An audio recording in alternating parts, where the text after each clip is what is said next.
Hello बच्चों, electrostatic of conductor तक हमने चैप्टर को कंप्लीट किया था। आज हम नेक्स्ट पढ़ेंगे बेसिक्स ऑफ कैपेसिटर। कैपेसिटर की कुछ बेसिक थिंग्स और उसका प्रिंसिपल, उसके टाइप। बेसिक ऑफ कैपेसिटर में सबसे पहली बात तो ये, कैपेसिटर जिसको हम फिजिकल लैंग्वेज में कैपेसिटर लिखते हैं, इसको आम भाषा में हम कंडेंसर वर्ड से यूज़ करते हैं। कंडेंसर किसी इलेक्ट्रिसिटी वाली शॉप पे आप गए होंगे, वहाँ देखा होगा, जैसे फ़ैन वगैरह में मोटर के ऊपर एक कंडेंसर लगा होता है।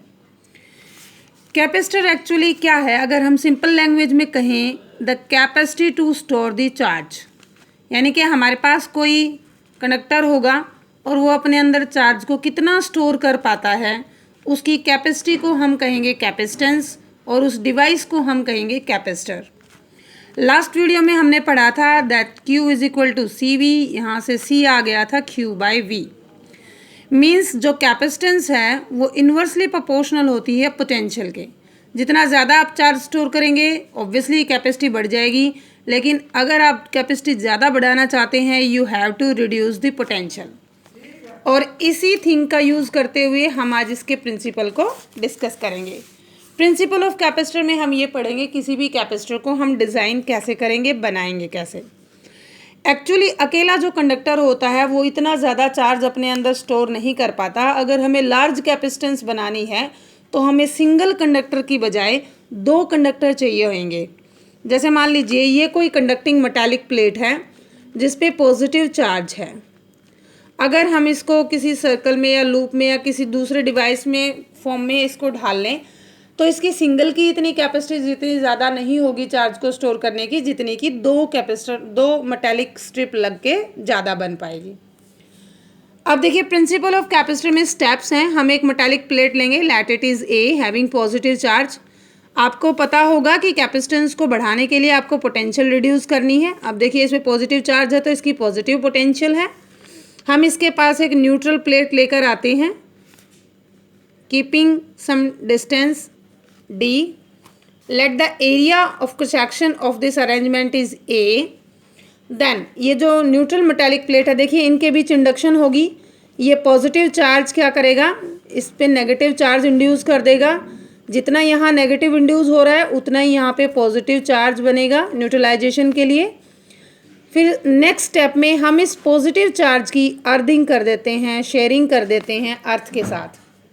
ये अर्थिंग और शेयरिंग जो हो रही है चार्ज की, अब देखिए होगा क्या, पॉजिटिव की तो हमने अर्थिंग और शेयरिंग कर दी। अब बचा क्या, आपके पास एक मेटल प्लेट बची ए जिस पर पॉजिटिव चार्ज है, एक मेटल प्लेट बची बी जिस पर नेगेटिव चार्ज है, और इसके इस एंड को हमने अर्थिंग कर रखा है। This type of arrangement is known as capacitor. तो प्रॉपर लैंग्वेज में हम इसको क्या कहेंगे, capacitor is the arrangement of two metallic plates having some distance of separation D, having insulating medium between them. insulating medium इसलिए ताकि charge flow ना कर पाए यहाँ से यहाँ। यहाँ पर अब देखिए एक बार लास्ट वीडियो जो मैंने आपको बना के दिखाई थी इलेक्ट्रिक फ्लक्स वाले टॉपिक में, गॉसेस लॉ जहाँ पर अप्लाई हुआ था, वहाँ पर हमने कहा था एक पॉजिटिव शीट और एक नेगेटिव शीट, तो इनका इलेक्ट्रिक फील्ड यहाँ पर होगा और उसकी वैल्यू होगी सिग्मा अपॉन एप्सिलॉन नॉट। तब मैंने आपको बताया भी था कि हम इस कॉन्सेप्ट को यूज़ करेंगे कैपेसिटर में। अब देखिए सेम यही अरेंजमेंट यहाँ पर बन रहा है, तो ये एक कैपेसिटर की तरह आपके लिए काम करेगा, कंडेंसर की तरह आपके लिए काम करेगा और चार्ज को स्टोर करेगा। अब जो कैपेसिटर होते हैं उनकी शेप पे डिपेंड करता है कि आप उनको नाम क्या देंगे। यहाँ पर प्लेट्स पैरेलल हैं, इसीलिए इस कैपेसिटर का नाम है पैरेलल प्लेट कैपेसिटर। अगर ये स्फेरिकल प्लेट होती तो हम इस कैपेसिटर का नाम देते स्फेरिकल कैपेसिटर। अगर ये सिलिंड्रिकल प्लेट्स होती, कंडक्टर होते, तो हम इसका नाम देते सिलिंड्रिकल कैपेसिटर। इसी तरीके से नेचर पे भी डिपेंड करता है कि आपने यहाँ पर इंसुलेटिंग मीडियम कौन सा यूज़ किया है। पेपर यूज़ किया है तो ये पेपर कैपेसिटर, क्वार्ट्स यूज़ किया है तो ये क्वार्ट्स कैपेसिटर, और कोई दूसरा मटेरियल आपने इंसुलेटिंग यूज़ किया तो उसी के नाम पे हम इसकी शेप की उससे मटेरियल के उससे इसका नाम दे देंगे। कई बार आपको कैपेसिटर की इस तरह की नोटेशन भी दिखेगी। ये एरो साइन हमें ये दिखाता है कि जो कैपेसिटर है उसकी वैल्यू फिक्स नहीं है, वेरिएबल है, आप उसको चेंज कर सकते हैं according to situation.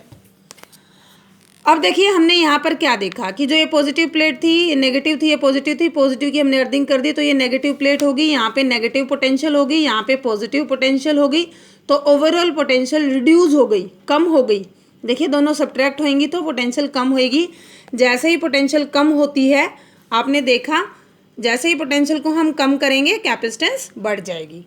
This is the arrangement and the principle of capacitor, और ये मैंने आपको टाइप्स बताए।